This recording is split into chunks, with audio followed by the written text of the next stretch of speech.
mâncă cu cerul. Bine.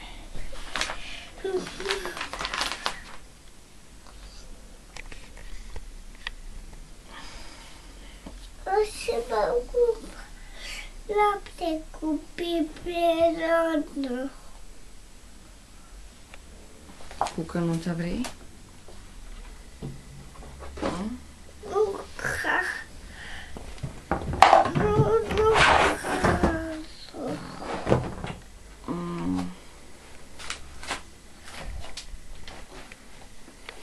Cu paiul vrei lapte bătut? Da? Lori, Nu, vrei cireșe? nu, Hm? nu. Știi ce sunt alea cireșe? Ce ți-am dat ieri în mașină? Uite Alea roșii. alea cu sâmbure. Alea roșii cu semnuri, vrei?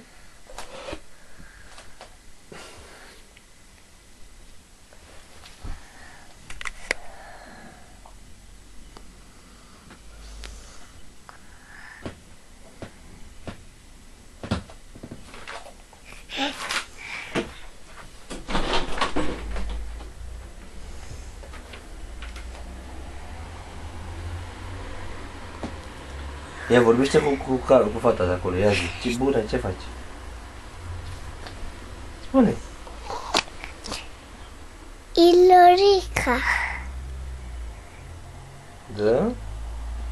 Da, E frumoasă? da, E deșteaptă? da. Și câți ani e? 2 jumate. Aproape. De unde e fetița? A București. Da? Și unde Da. îți place să mergi la tati la școală? Da, De ce? că mereu la școală, după aia mereu are codice. Cine are codice? Fetița aia, Care e fetița, mă? este aia.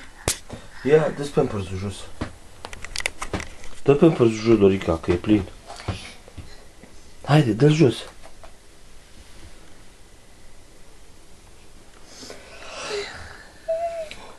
Lorica, dă Pampers-ul jos.